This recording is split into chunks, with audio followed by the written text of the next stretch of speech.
For the Greeks, the word theatre comes from theatros, which means the seeing place. And I think that implied not only the question of the visual within the theatre, but also seeing as understanding. One of the things that happens in theatre is that we come together. That's to say, theatre is only interesting if it's full. It's fine if you go to the cinema and you're the only person sitting there. It can be actually rather wonderful at 3 o'clock in the afternoon, all by yourself, and you totally immerse yourself in the film. If you're the only person in the middle of a theatre, you'd feel distinctly uncomfortable. You'd be aware that the actors were aware that you were the only person. And what happens, of course, with the piece of theatre that you love is it's changed and transformed in your memory, because memory itself is not a static thing, but a creative act.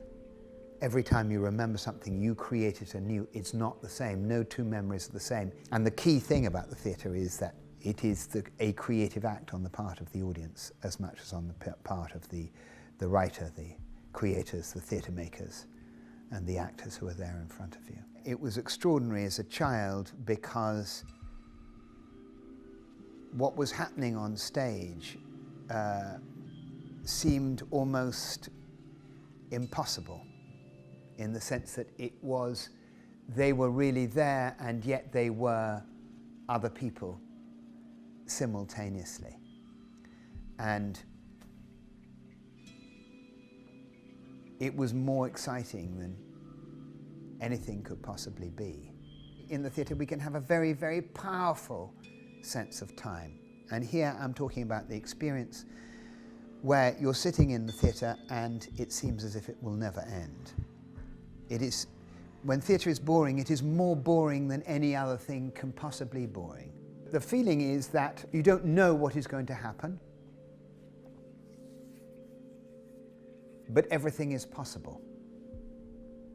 And so the feeling is one of hope, because here finally is the piece of the jigsaw puzzle which will make the thing complete. Because only when the audience is there can you tell whether something will mean something or not. And so you are merely a kind of instrument through which stuff is passing, and they will complete the picture. And so, if you like, the experience, when Aristotle talks about the experience of catharsis, there is a collective engagement with the subject matter which can literally change people. It seems to me, when talking about the nature of time and theatre, this is quite important. It's by Blaise Pascal. But one of the things he talks about, the present is never our end. The past and the present are our means, the future alone our end. Thus, we never actually live, but hope to live.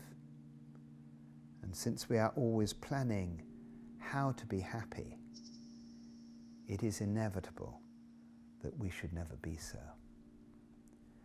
And in a way, the intensity of the moment of theatre in the present is about living here and now. And that is why it's important.